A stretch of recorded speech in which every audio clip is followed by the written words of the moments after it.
मेरा प्रथम पति युधिष्ठिर।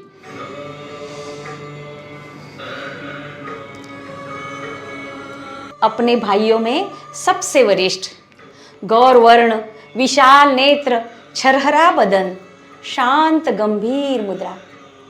वे भीम अर्जुन जैसे योद्धा नहीं थे, वे बहुत ही शांत प्रवृत्ति के ऋषि मुनि तपस्वी ब्रह्मवृंद के साहचर्य में रमण होने वाले।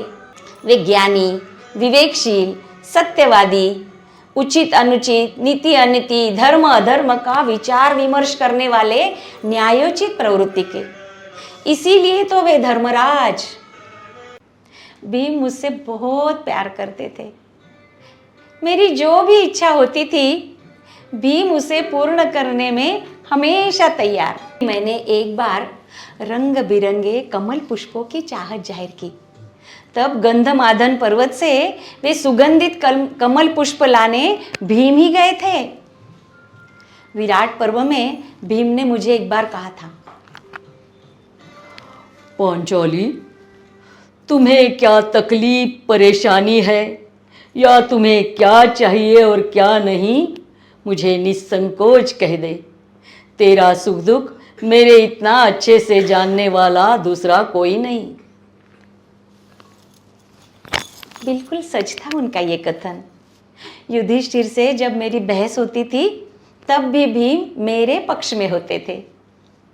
मेरे क्षोभ में, क्रोध में, व्याकुलता में भीम जैसा साथ मुझे किसी ने नहीं दिया।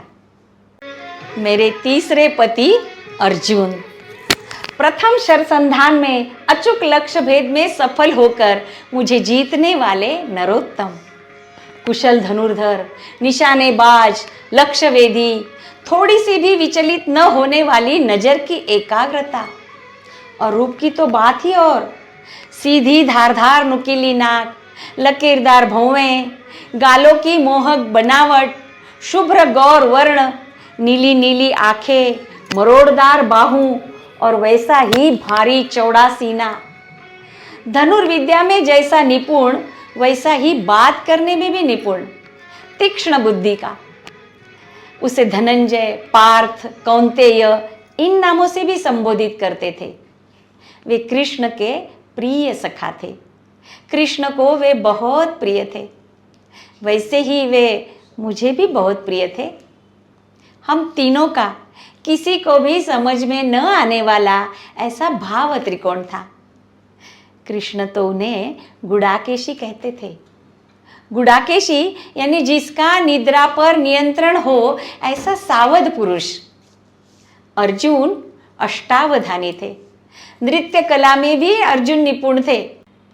नकुल और सहदेव महारानी माद्री के जुड़वा पुत्र थे, जो वैद्य अश्विनी कुमार से पैदा हुए थे, परंतु कुंती माता द्वारा उनकी अच्छी परवरिश हुई थी। दोनों ही जुड़वा होने के कारण दिखने में एक जैसे ही, उषा और निशा जैसे एक दूसरे से अस्पष्ट रेखाओं से जुड़ी हुई होती है, वैसे ही दोनों दिखने में इतने सुंदर कि पुरुष सौंदर्य को स्त्री का मार्दव रूप प्राप्त हो, ऐसा मोहक रूप। नकुल तो अप्रतिम सुंदर थे। सभी नकुल को कामदेव की मूर्ति कहा करते थे। नकुल अश्वपाल थे। घोड़ों की उन्हें अच्छी परख थी। कौन सा घोड़ा युद्ध के लिए योग्य है, कौन सा रथ के लिए शोभायमान होगा, संदेशवाहक दूत के लिए स्फूर्तिला घोड़ा किस प्रकार चुनना, देश विदेश के घोड़ों की जाति प्रजाति आदि का उन्हें अच्छा ज्ञान था। जंगली घोड़ों को प्रशिक्षित कर उनकी योग्यता के अनुसार उनका उपयोग करना, उनकी दवा दारू करना, ये उनका कार्य था। भीम के लिए, भीम के देह गठन के अनुसार भीम का भार और संतुलन संभाल सके ऐसा तगड़ा बालिक जाति के घोड़े का चुनाव भी नकुल ने ही किया था। कृष्ण ने भी नकुल की इस कला की हमेशा प्रशंसा की थी। विराट पर्व में नकुल अश्वपाल तो सहदेव तंतीपाल थे। सहदेव विराट राजा की गौशाला के प्रमुख थे। वे भूमितज्ञ भी थे। जमीन का श्रेणी विभाजन वे भली भांति करना जानते थे। कौन सी जमीन तहखाना या सुरुंग के लिए योग्य है, कौन सी कृषि के लिए योग्य है, कौन सी जलयुक्त है और कौन सी भवन उभारने के लिए बनाने के लिए योग्य है, इसका उन्हें अचूक ज्ञान था।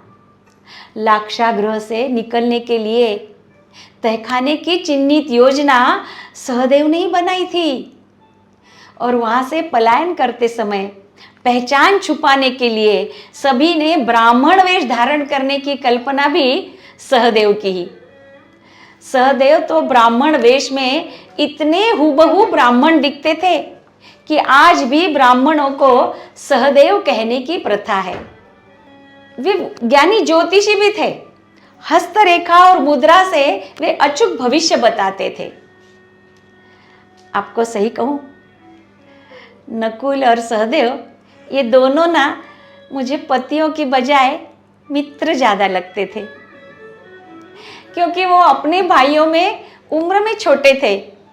वैसे वे उम्र में मुझसे भी बहुत छोटे थे, लेकिन ये बात मैंने कभी उनको महसूस नहीं होने दी।